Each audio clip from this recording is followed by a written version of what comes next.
ආයිබෝවන් සුබ දවසක් යාළුවනේ මම ඔයාලට අදත් අලුත් වීඩියෝ එකක් ගෙනාවා අතු ගෝවා රිකිලි වලින් කොහොමද අලුත් පැල ලබා ගන්න කියලා ඒත් එක්කම මේවා හදන්න මම භාවිතා කරන්නේ ඉවතලන සහල්ලුර සහ ඒත් එක්කම ඉවතලන ප්ලාස්ටික් භාජනවල කොහොමද අපි අතු ගෝවා වගාවක් සාර්ථකව කරගෙන යන්නේ කියලා තමයි මම මේ වීඩියෝ එකෙන් ඔබට ගෙනෙන්නේ. ඉතින් රැඳී සිටින්න දිගටම.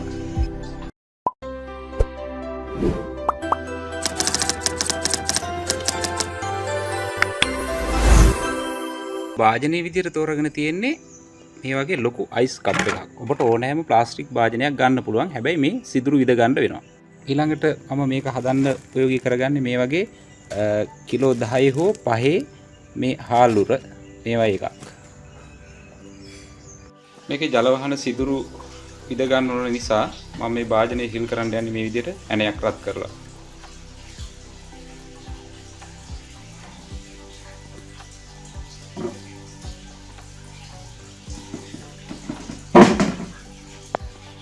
හොඳයි මම මේ ආකාරයෙන් මේ විදිහට මේකේ ජල වහන සිදුරු විදගත්තා. දැන් මේකේ කිසි ප්‍රශ්නයක් නැහැ. ජලය අතිරික්ත ජලයේ සියල්ල මේකට ඉවත් වෙන. එහෙම නැත්නම් පැලකුණු වෙන්න බලනවා. ඒ නිසා මම මේක මේ විදිහට සකස් කරගත්තා.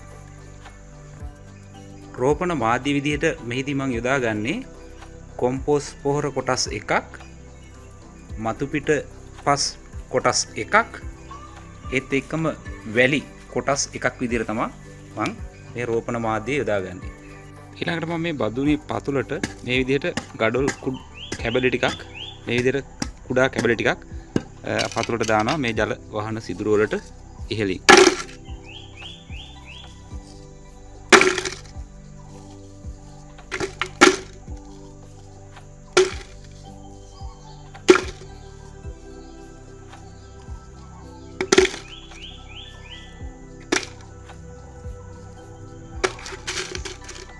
ඊළඟට මම මේකේ පතුලට මේ වගේ වියලි කොළ රොඩු ටිකක් දානවා. මේ වගේ කොළ රොඩු තට්ටුවක් මම මේ විදිහට දානවා. ඔයාලා හිතයි මොකද මෙහෙම මම දැම්මේ කියලා. මේ දාන්නේ මේ මතු පිටපසේ කොම්පෝස් පසේ තියෙන සාරය මේකෙන් ජල වහන සිදුරු වලින් වැහිලා යයි කියන සැකයට තමයි මම මේ ගඩොල් කුඩු සහ ඒ වගේම කොළ රොඩු තට්ටුවක් දැම්මේ.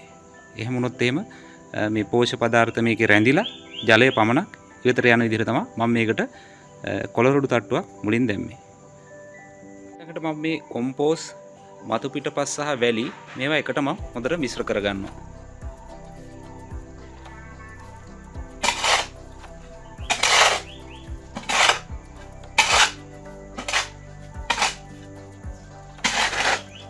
මම මෙතනදී වැලි ටිකක් අඩුවෙන් දැම්මා. මොකද හේතුව මගේ මතු පිටපස් වල ටිකක් වැඩිපුර වැලි ගතියක් තියෙන නිසා මම වැලි ටිකක් ප්‍රමාණයෙන් ටිකක් අඩුවෙන් තමයි භාවිතා කරන්නේ.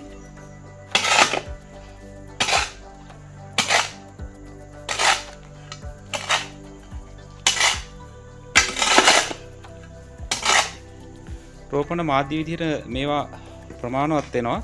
නමුත් මම මංගාව තියෙන නිසා කාබනික පොහොර ස්වල්පයක් තියෙනවා. මම ඒකත් මේකට එකතු කරගන්නවා. ඒත් වශයෙන් මේක මේ රසායනික පොහොරක් නෙවෙයි. මේක මේ දෙමුහුම් පොහොරක්. නමුත් මම තියෙන නිසා මේකෙන් ස්වල්පයකුත් මේකට මෙහෙම එකතු කරගන්නවා. හොඳයි මම ඊළඟට මේ රෝපණ මාධ්‍ය මේ භාජනයට මේ විදිහට පුරව ගන්නවා.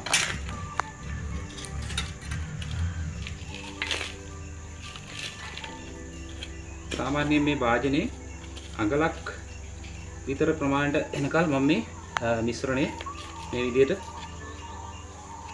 පුරව ගන්නවා. අඟලක් වගේ ප්‍රමාණයක් ආවට පස්සේ අපි ඒක එතනින් නතර කරනවා. මේ බලන්න මේ වගේ දවසක් දෙකක් වතුරේ දාලා තිබ්බහම මේවල මුල් අදිනවා. ඊට පස්සේ තමයි අපි මේවා හිටවන්න ගන්නේ.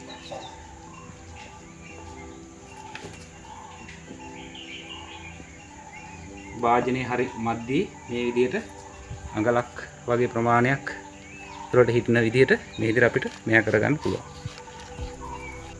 ඉතින් මම ඊළඟට පෙන්නන්නම් පොහොර උරේට කොහොමද මේක භාජනයේ පුරවන්නේ කියලා. මේ විදිහට මම මේ ටිකක් උරේ කෙටි කරනවා. මෙහෙම ඊට පස්සේ අපිට පුළුවන් මේකට පුරව ගන්න. මේ මිශ්‍රණය.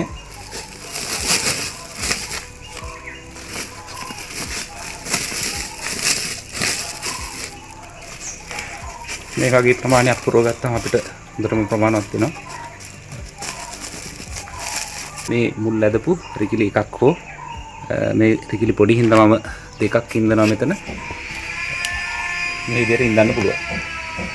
දැන් මේ වාජන අපි මේ හෙවන ස්ථානයක තමයි තියන්නේ. වතුර යොදලා ජලය යොදලා හෙවන ස්ථානයක ගිහිල්ලා තියෙනවා. ඊට පස්සේ දවස් 4-5කට පස්සේ මුල් ඇද්දයින් පස්සේ තමයි අපි මේක ගෙනල්ලා හිරු එළිය හොඳින් වැටෙන තැනක තියන්නේ. ඉතින් මේ අතුගෝවා වගා කරනකොට එන ලොකුම ගැටලුවක් තමයි මේ කොළ පණුව කනවා. ඉතින් මේකට කරන්න තියෙන විසඳුම් දෙකක් තියෙනවා. එකක් තමයි මේ කොහොඹ කොළ යුස දියරේ ගැහුවා නම් ඒත් ප්‍රමාණවත්. එහෙම නැත්නම් මේ දැව අලු තියෙනවා නම් දැව අලු ඉහින එක හොඳටම ප්‍රමාණවත් වෙනවා. අපිට මේ වගේ දවසකට දෙපාරක් විතර වතුර දාන්න ඕනේ. ජලය දවසට දෙපාරක් විතර මෙහෙම දාපුවාම ප්‍රමාණවත්. හැබැයි සවස් 4න් පස්සේ අපි කිසිම වෙලාවක එළවලු භෝග වලට ජලය යොදන්නේ නැහැ. ඒකට හේතුව තමයි දිලීර රෝග ආසාදනය වැඩි වෙනවා රාත්‍රී කාලේ සීතලත් එක්ක. ඒ නිසා අපි 4ට කලින් වතුර යොදන්න ඕනේ. එහෙම නැත්නම් උදේ 10ට 9ට විතර හවස 4ට විතර ජලය යොදනවා නම් මේ ගෝවා වගාව සාර්ථකව අපිට කරගෙන යන්න පුළුවන්. ඉතින් මම හිතන්නේ ඔබ අතුගෝවා වගා කරන විදිහ පිළිබඳව යම්කිසි දැනුමක් ලබන්න ඇති කියලා මම විශ්වාස කරනවා. ඉතින් ඔබට මේ වීඩියෝ වැදගත් වුණා නම් subscribe කරන්න අමතක කරන්න එපා.